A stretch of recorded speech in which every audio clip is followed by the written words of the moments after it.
Hi, I'm Jennifer Dunn, the Warning Coordination Meteorologist with the National Weather Service out of Fort Worth, Texas. So let me tell you a little bit more about the National Weather Service. We are the federal government's weather agency. We fall under the Department of Commerce. As I mentioned, we have 122 offices across the country, which affords a lot of opportunity for different places to live and different climates to forecast for. And each presents its own unique challenges, which makes it fun no matter where you're forecasting across the country. We do a variety of forecasts, but the most common one that people are used to is your typical 7-day forecast, like what you see on TV, hear on the radio, or read on the internet. But we also have additional forecasts that we produce, such as aviation forecasting for planes flying into and out of airports, fire weather forecasting, marine forecasting for lakes and our ocean boundaries, and that includes tropical forecasting as well. But probably one of the biggest programs that our agency is involved in is the Hazardous Weather Watch Warning Program. So our agency is the one responsible for issuing everything from heat advisories to winter storm warnings to tornado watches and everything in between. Anything that falls under that hazardous weather. So that is one of the biggest programs that we have within our offices, aside from your everyday 7-day forecast. So there's a lot of opportunity to expand and grow within the Weather Service.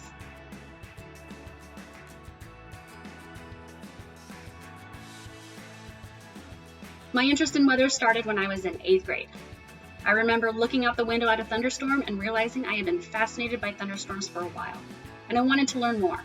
I wanted to know how they worked. I wanted to know how thunder and how lightning happened. And that interest stayed with me, I should say, and I went on to study it in college.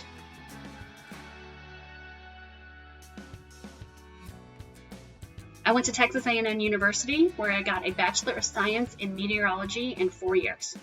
There, of course, are other programs across the country. There are graduate programs as well. So there are a lot of opportunities to expand within the field of meteorology.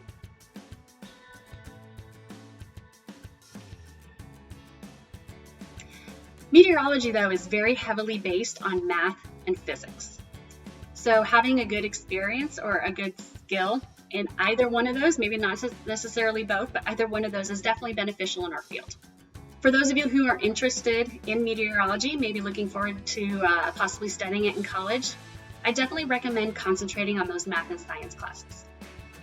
Not a lot of high school programs have an atmospheric science class, but if your school does, I highly recommend taking it. Sometimes it's mixed in with oceanography and geography or geology, but look for those opportunities. Outside of that, the opportunities before college are usually fairly limited, but if you do decide to enter a program of meteorology at any of the fine university or colleges across the country, you'll immediately start out learning as much as you can even within that first year.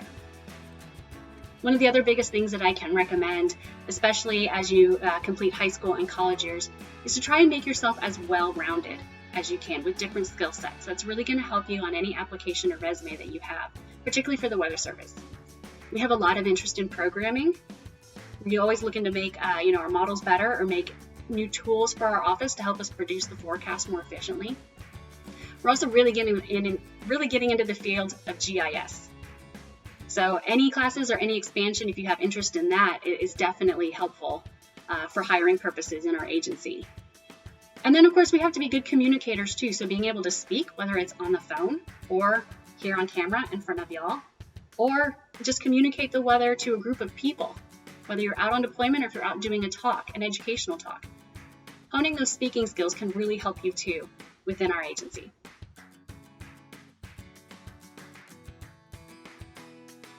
We also bring in engineering also. Using engineering, mathematics, and physics is how we understand the atmosphere and how it works and how it moves. So we're very much ingrained in STEM, not only in college when we're studying to be meteorologists, but also every day in our job when we're using those equations, or the models, I should say, the computers are using those equations, and that physical understanding to help us to produce a forecast. How can we better communication? How can we program to make better tools? How can we repackage the forecast so people understand it? And that's where my role really comes in. As the warning coordination meteorologist, I kind of have two main programs. I oversee our office's outreach and education, so I get to go out and do a lot of talks to a variety of groups, from schools to hobby groups to any type of safety fairs and safety booths. But then on the other side, I kind of am a liaison to all of our partners. Now, partners is, of course, a broad term, but what I mean by that is at local, regional, state, and federal levels, we have a variety of public safety partners.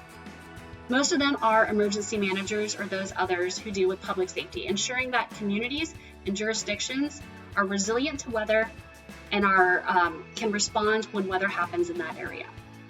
So in order to make those informed decisions, though, those people, those decision makers, have to have the forecast in a manner that they need, in a time that they need to make those informed decisions. And that's how I work with them to ensure that they're getting all the information they need from our office, however they need it, in whatever time frame that they need it. So one of the best parts about my job that I enjoy is that I get to interact with a lot of people, and I get to basically help them help make informed decisions, because we're all in the business of saving life and property. And that falls within the mission of the National Weather Service too. So I hope that you have enjoyed watching this video today.